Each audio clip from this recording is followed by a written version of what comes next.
কিছু লাভ মেসেজেস নিয়ে নেব তোমার মানুষটির থেকে। যদি রিলেশনশিপে ভালোবাসা আছে বাট স্টিল একে অপরের থেকে তোমরা দূরে সরে আছো, so many things remind me of you, তার মানে আজও সে তোমাকে কিন্তু ভোলেনি।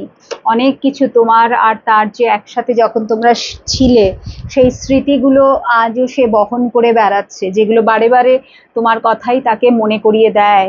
ঠিক আছে, I wish I could share my good news with you, এবং সে এটাও তোমাকে বলছে যে সে কিন্তু তার জীবনে যে ভালো মুহূর্তগুলো, ঠিক আছে, সেগুলো সে তোমার সাথে শেয়ার করতে চায়, এবং যদি সে এটা করতে পারতো তাহলে খুবই ভালো লাগতো তার, বাট সেটা হচ্ছে না এই মুহূর্তে, সেটা পসিবল না।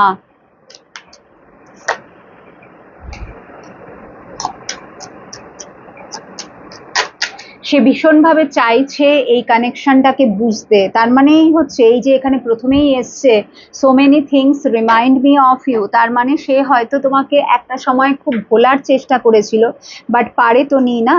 যদি সে পারতো ভুলতে তাহলে এই মেসেজগুলো আসতো না, এবং সেই জন্যে এখন সে যেটা করছে সেটা হচ্ছে তাহলে এই কানেকশনটা কি, এই কানেকশনটা এত তাকে কেন ভাবায়, ইন ডেপথে গিয়ে সেই কানেকশনটাকে বোঝার চেষ্টা করছে। It was my fault by I blamed you, এবং সে যত ইন ডেপথে গিয়ে কানেকশনটাকে বোঝার চেষ্টা করছে তখনই সে নিজেকে চিনছে, নিজেকে জানছে, এবং সে বুঝতে পারছে যে সে যে তোমাকে দোষারোপ করেছিল কতটা সে সেটা ভুল করেছিল, অ্যাকচুয়ালি দোষটা তারই ছিল। আজকে রিলেশনশিপে যা কিছু ইস্যুস তোমরা ফেস করছো তার জন্য সে এখন নিজেকে দোষারোপ করছে, যেটা নাকি একটা সময় সে তোমার উপরে চাপিয়ে দিয়েছিল। This is really really